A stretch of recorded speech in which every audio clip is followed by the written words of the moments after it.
Good morning student. Today we will discuss about chapter number 4 structure of atoms, second lecture. In previous lecture we will discuss about Thomson atomic structures or Thomson models and also discuss about Rutherford experiment or Rutherford atomic model. Yes, today we will discuss about firstly point drawback of Rutherford. In previous lecture video we will discuss about Rutherford model. In previous lecture Rutherford model, when we explain in 3 points. First point is experiment, second point is observation and third point is conclusions. Okay, then last जो अपन ने पढ़ा था video lectures student, उस video lecture में एक point जो था वो ड्रॉबैक ऑफ रदरफोर्ड रह गया था. अपन सबसे पहले जो है उसी के बारे में थोड़ा डिस्कस करते हैं कि ड्रॉबैक ऑफ रदरफोर्ड क्या है. सबसे पहली बात, आप लोग जानते हो रदरफोर्ड ने गोल्ड फॉइल के ऊपर एक्सपेरिमेंट किया था और गोल्ड फॉइल पर एक्सपेरिमेंट करने के बाद उसने कुछ ऑब्जर्व किया और उस पर कुछ ऑब्जर्वेशन दिए, देन उसके बाद किसी ना किसी कंक्लूजन पर वह पहुंचा था. ठीक है ना. तो अपन यहाँ पर बात करते हैं जब रदरफोर्ड जिसने एटॉमिक स्ट्रक्चर को कुछ इस तरह से बताया, उसने ये कहा कि सेंटर पार्ट जो होता है किसी भी एटम का वो न्यूक्लियस कहलाता है. Centre part it is called nucleus according to Rutherford. Rutherford के अकॉर्डिंग इसे न्यूक्लियस कहते हैं. और ये जो न्यूक्लियस है इसमें कौन सा चार्ज होता है स्टूडेंट्स? पॉजिटिव चार्ज प्रेजेंट होता है. ठीक है. और देन उसके बाद उसने ये कहा था, जो रदरफोर्ड है उन्होंने ये कहा कि पॉजिटिव चार्ज जो होता है वो सेंटर पार्ट होता है, न्यूक्लियस में प्रेजेंट होता है, और इलेक्ट्रॉन्स जो होते हैं वो एक स्पेसिफिक पाथ के ऊपर रिवॉल्व कर रहे होते हैं, चक्कर लगा रहे होते हैं. ठीक है स्टूडेंट्स. तो जैसे यहाँ पर उन्होंने ये बताया कि यहाँ इलेक्ट्रॉन्स जो है वो लगातार क्या कर रहा है? रिवॉल्व हो रहा है अराउंड न्यूक्लियस. न्यूक्लियस के चारों तरफ ये रिवॉल्व होता रहता है. Okay students. तो यहाँ पर जितने भी पाथ प्रेजेंट होते हैं उन सारे पाथ के ऊपर क्या होते हैं स्टूडेंट्स? इलेक्ट्रॉन्स रिवॉल्व कर रहे होते हैं, चक्कर लगा रहे होते हैं. इसी तरह से ये लास्ट जो पाथ है, इस पाथ के ऊपर भी क्या होगा स्टूडेंट्स? इलेक्ट्रॉन्स रिवॉल्व हो रहे हैं. ठीक है. अच्छा, अब यहाँ पर एक क्वेश्चन ये आता है कि अगर इलेक्ट्रॉन्स जो है वो कंटिन्यूसली मोशन के अंदर है, रिवॉल्व हो रहे हैं, तो वो अपने में से किसी ना किसी टाइप की एनर्जी का लॉस करेंगे. ठीक है. और जब वो एनर्जी का लॉस करेंगे तो कुछ टाइम के बाद ऐसा हो जाएगा कि यहाँ से ये जो इलेक्ट्रॉन है अपने में से कुछ एनर्जी को अगर लॉस कर रहा है, अपने में से कुछ एनर्जी को कमी कर रहा है, तो यहाँ से लगातार ये क्या होगा? धीरे धीरे इस तरह से रिवॉल्व होते हुए न्यूक्लियस के पास आ जाएगा और न्यूक्लियस के अंदर गिर जाएगा. ठीक है. तो जो कि ये बताता है कि इलेक्ट्रॉन्स और प्रोटॉन यानी कि नेगेटिव पार्ट और पॉजिटिव पार्ट आपस में क्या हो रहे हैं? यहाँ पर कंबाइन हो रहे हैं. और अगर इस तरह से हो जाता है तो मीन्स ये है कि ये एटम जो है वो स्टेबल नहीं रहेगा. लेकिन फिर भी अपन जानते हैं कि एटम जो होता है वो हाईली स्टेबल होता है. तो इस क्वेश्चन का आंसर जो है सही से रदरफोर्ड एक्सप्लेन नहीं कर पाए थे. तो ये इनका सबसे फर्स्ट जो है ड्रॉबैक रहा था. ओके स्टूडेंट्स, यहाँ पर इनका फर्स्ट जो ड्रॉबैक था वो यही था कि according to Rutherford when electrons revolve around the nucleus it lost some electrons and after some time he After some time, electrons combine with protons and atoms are unstable.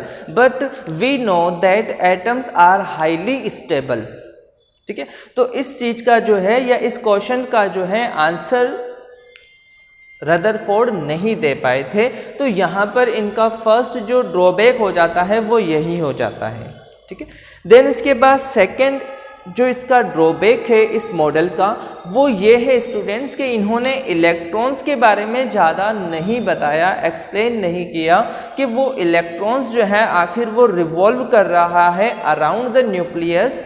तो उस path के बारे में और इस इलेक्ट्रॉन के बारे में ज़्यादा डिस्कस उन्होंने नहीं किया। ये दो ही मेनली जो हैं इनके ड्रॉबैक रहे हैं। ठीक है, ये दो कमियां रही हैं। Drawback of Rutherford atomic model, first जो ड्रॉबैक था वो इस तरह से था, it has been found that if an electrically charge particles revolve around the circular path then it always radiate out energy. Thus, if an electron moves around the nucleus, it must continuously radiate out energy and hence gradually moves towards nucleus in a spiral path till it collides with nucleus.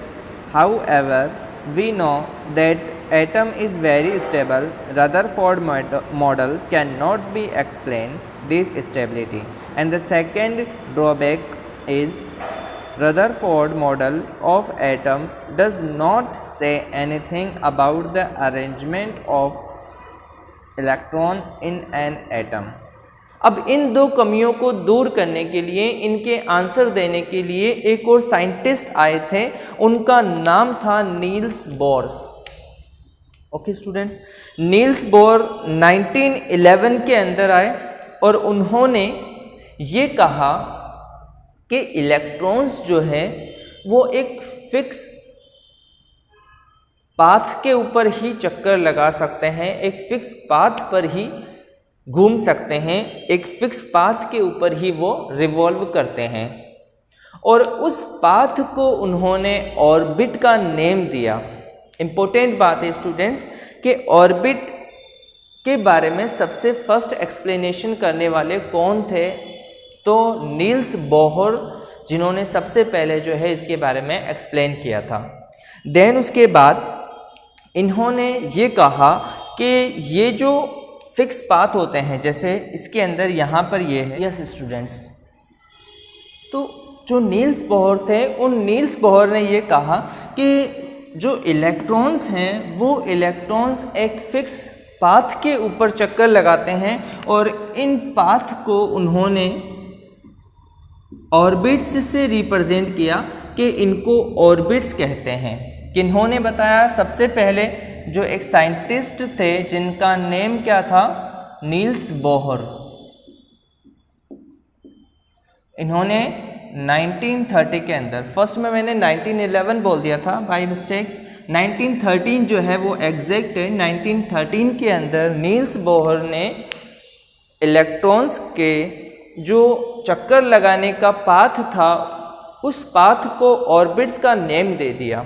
ठीक है ना, और ये जो orbits होते हैं, इन्हीं orbits को उन्होंने ये कहा कि ये जो ऑर्बिट्स हैं, इन ऑर्बिट्स की एनर्जी जो होती है वो फिक्स्ड होती है। एनर्जी इन सभी की फिक्स्ड होती है। जैसे यहाँ पर ये न्यूक्लियस है और इस न्यूक्लियस के जस्ट बाद एक ऑर्बिट्स है और इस ऑर्बिट्स की एनर्जी कुछ ना कुछ जरूर होगी। मान लीजिए अपन इसे नाम दे देते हैं E1, कि इसकी एनर्जी क्या हो जाती है? E1 हो जाती है। देन उसके बाद अपन ये कहते हैं इसकी एनर्जी E2 हो जाती है। देन इसके बाद इसकी एनर्जी जो हो जाएगी वो E3 हो जाएगी। और इस तरह जितने भी ऑर्बिट्स इस न्यूक्लियस के चारों तरफ आएंगे उन सभी की कोई ना कोई एनर्जी जो है हो जाएगी और उन्हें अपन E1, E2, E3, E4 इस तरह से इनको अरेंज करते जाते हैं। स्टूडेंट्स, ये जो E1, E2, E3 होता है हर एटम्स के लिए, जितने भी एलिमेंट्स प्रेजेंट है उन सारे एलिमेंट्स के लिए, सारे एटम्स के लिए इन एनर्जी लेवल या एनर्जी की जो वैल्यूज़ होती है वो डिफरेंट होती है ना। अपन को इतना डीपली नहीं जाना है अभी, बस अपन को ये पता होना चाहिए कि यहाँ पर ये जितने भी एटम्स होते हैं, इन एटम्स के चारों तरफ जो ऑर्बिट्स प्रेजेंट हैं, इनकी कुछ ना कुछ फिक्स एनर्जी होती है, ठीक है ना। और इन्हीं एनर्जी वाले जो ऑर्बिट्स होते हैं, इनको अपन एक दूसरे नाम से भी जान सकते हैं, इनको अपन एनर्जी लेवल भी कह सकते हैं, ये एनर्जी लेवल भी कहलाते हैं, ठीक है। और ये जो एनर्जी लेवल हैं, जो ऑर्बिट्स हैं, इन्हीं को अपन एक और नेम से भी जानते हैं और ये कहलाते हैं शेल्स।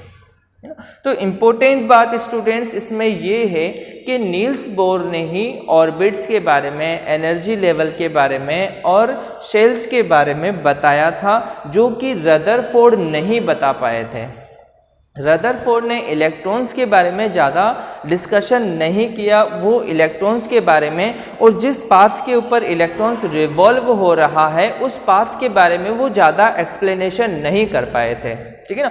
तो यहाँ क्या होता है, जो नील्स बोर हैं, नील्स बोर ने रदरफोर्ड के क्वेश्चंस के, यानी जो उनके जो क्वेश्चंस थे या उनके जो ड्रॉबैक थे, उन्हीं ड्रॉबैक को ध्यान में रखते हुए उन्होंने अगला जो है नेक्स्ट स्टेप करते हुए उन्होंने ऑर्बिट्स और इलेक्ट्रॉन्स के बारे में एक्सप्लेनेशन किया। उन्होंने ये कहा कि इलेक्ट्रॉन्स जो हैं वो फिक्स्ड एनर्जी लेवल के अंदर चक्कर लगाते हैं और इनकी एनर्जी जो होती है वो फिक्स्ड होती है और इन्हीं को अपन शेल के नाम से भी जानते हैं, ठीक है। अब यहाँ एक बात ये आती है कि क्या अब ये यहाँ से एनर्जी का लॉस नहीं करता है?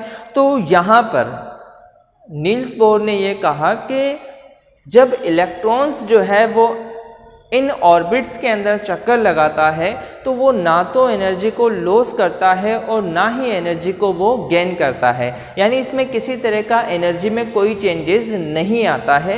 वो ना तो इलेक्ट्रॉन्स जो है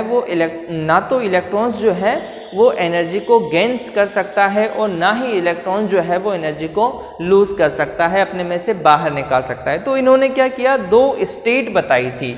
एक स्टेट जो थी स्टूडेंट्स, जिसको अपन बात करें जैसे फर्स्ट स्टेट, जो फर्स्ट स्टेट थी उसके लिए उन्होंने ये कहा कि यहाँ ये जो फर्स्ट स्टेट है इसको नाम दे दिया उन्होंने ग्राउंड स्टेट। ग्राउंड स्टेट में ऐसा होता है स्टूडेंट्स के इलेक्ट्रॉन्स या कोई भी एटम जो है अपने में से ना तो इलेक्ट्रॉन को बाहर निकालता है और ना ही इलेक्ट्रॉन को वो गेन करता है, यानी इसमें एनर्जी की किसी भी तरह का कोई भी चेंजेस नहीं आता है। लेकिन क्या होता है स्टूडेंट्स, जब सेकेंड स्टेट की अपन बात करते हैं, जो सेकेंड स्टेट होती है उस सेकेंड स्टेट को अपन कहते हैं एक्साइटेड स्टेट। एक्साइटेड स्टेट, ये जो एक्साइटेड स्टेट होती है इसमें ऐसा होता है कि जैसे यहाँ पर ये जो एक इलेक्ट्रॉन है जो कि E1 जो आपका एनर्जी लेवल है उसमें प्रेजेंट है, E1 एनर्जी लेवल के अंदर ये इलेक्ट्रॉन्स प्रेजेंट है। अब ये क्या करता है, बाहर से मान लीजिए कहीं से जो है इसे एनर्जी मिल जाती है, यहाँ से क्या हो रहा है, यहाँ से इसको एनर्जी मिल रही है और जैसे ही इसे एनर्जी मिलती है तो वो क्या करता है, इस एनर्जी लेवल से कहाँ चला जाता है, E2 एनर्जी लेवल पर, यानी कि जो सेकेंड एनर्जी लेवल है उस पर चला जाता है, ठीक है ना। अच्छा देखो स्टूडेंट्स, यहाँ पर अगर आप उसे डीपली देखते हो कि यहाँ फर्स्ट जो था वो कौन से लेवल पर था, E1 एनर्जी लेवल पर था और फिर जब उसे बाहर से एक्स्ट्रा एनर्जी दी जा रही है तो वो E1 से E2 पर एक्साइट हो रहा है, जंप कर रहा है। तो आपको इससे ये भी पता चला कि यहाँ पर क्या हुआ है, जो E1 है, जैसे अपन बात करते हैं यहाँ पर कि ये जो E1 है, इस E1 की वैल्यू, यानी ये जो एनर्जी लेवल E1 है, इस E1 की वैल्यू क्या है, कम है कंपेयर टू किसके, E2 के। ओके स्टूडेंट्स, तो यहाँ से आपको ये भी पता चला कि इसी तरह से अगर अपन बात करें तो E3 जो होगा वो इस तरह होगा और E4 जो होगा वो इस तरह से होगा। यानी कि सबसे ज़्यादा एनर्जी किसकी है स्टूडेंट्स, E4 की है, और सबसे कम एनर्जी किसकी है, तो वो E1 की है। यानी आपको ये पता चला स्टूडेंट्स कि यहाँ पर जो ऑर्बिट या जो शेल जो है न्यूक्लियस के सबसे ज़्यादा पास होता है उसकी एनर्जी क्या होती है स्टूडेंट्स, सबसे कम होती है। सबसे लेस एनर्जी वाला ऑर्बिट या सबसे लेस एनर्जी वाला शेल कौन सा होता है, तो E1 शेल होता है। और सबसे हाईएस्ट जो होता है, सबसे ज़्यादा या सबसे अधिक जो एनर्जी रखता है स्टूडेंट्स, वो कौन हो जाता है, E4 हो जाता है। ओके स्टूडेंट्स, तो आपको एक बात यहाँ पर ये भी क्लियर हो गई कि E1 की वैल्यू जो है वो E2 के कंपेयर में लेस होती है, कम होती है, और E2 के कंपेयर में E3 की वैल्यूज या E3 की जो एनर्जी है वो ज़्यादा होती है। इसी तरह से अपन यहाँ ये कह सकते हैं कि सबसे लेस एनर्जी वाला ये है, देन उसके बाद इसके बाद इसके बाद, ठीक है। अच्छा, एक और बात यहाँ पर आप लोग याद रखेंगे इस चीज़ को कि शेल्स जो होते हैं, इन शेल्स को कुछ नाम दिया गया है, और इन शेल को अपन के बोल सकते हैं, एल से कह सकते हैं, एम शेल कह सकते हैं, और एन शेल कह सकते हैं। इस तरह से और भी आगे अपन जो है शेल लगा सकते हैं। यहाँ पर जो भी शेल्स होंगे उन सारे शेल्स को अपन कैपिटल लेटर के अंदर रिप्रेजेंट करेंगे, ठीक है ना। और इसी तरह से अगर अपन चाहें तो 1 भी कह सकते हैं, 2 भी कह सकते हैं, 3 भी कह सकते हैं, 4 भी कह सकते हैं। यानी अकॉर्डिंग टू नील्स बोर ये दोनों पॉसिबिलिटी है। आप जो है शेल्स को KLMN से भी रिप्रेजेंट कर सकते हो, और इन शेल्स को 1 2 3 4 5 ऐसे भी रिप्रेजेंट कर सकते हो। ओके स्टूडेंट्स, तो ये है नील्स बोहर, जिन्होंने अपना मॉडल दिया जिसे अपन बोलते हैं नील्स बोर मॉडल या नील्स बोर एटॉमिक मॉडल। इन्होंने सिंपलेस्ट जो था वो रदरफोर्ड का जो मॉडल था, बस उसी को आगे स्टेप पर पहुंचाने की कोशिश की। जो ड्रॉबैक रदरफोर्ड के रह गए थे, उन ड्रॉबैक का आंसर जो है वो नील्स बोर के थ्रू दिया गया था, ठीक है। तो यहाँ पर अपन ये बात करते हैं। अच्छा, मैं यहाँ पर क्या करता हूँ, देखो स्टूडेंट्स, अपन ने एनर्जी लेवल को या इनको तो बता दिया है, तो इसी तरह से अपन K, L और M इनको भी जो है रिप्रेजेंट कर सकते हैं। ओके स्टूडेंट्स, चलिए अपन बात कर लेते हैं इनकी थोड़ी सी थ्योरी के बारे में कि ये क्या हो। जो मैंने आपको जितना एक्सप्लेन किया है उस पूरे की अब मैं थोड़ी सी थ्योरी आपको एक्सप्लेन कर रहा हूँ। Students, Bohr model of atoms जो कि नील्स बोर ने 1913 को प्रपोज किया था, उसके कुछ पॉइंट्स हैं, जिसमें से first point, an atom consist of A small heavy positively charge nucleus in the centre and the electrons revolve around it in the circular path called orbits, जो कि मैंने आप लोगों को एक्सप्लेन किया है ऑर्बिट्स क्या होते हैं। देन उसके बाद in a particular atom the orbits in which the electrons revolve are the discrete orbits having fixed energy and radii. यहाँ पर जो डिस्क्रीट ऑर्बिट्स है, इसका इस वर्ड का मीनिंग होता है स्टूडेंट्स ऐसे ऑर्बिट्स जिनकी एनर्जी और रेडियाई फिक्स होती है। जैसे अपन ने पहले बात की, इनकी एनर्जी E1, E2, E3 जो है वो फिक्स्ड है। These discrete orbits are also called energy level or shells as a energy of the orbit is fixed. These are also called stationary state. These are numbered as a 1, 2, 3, etc.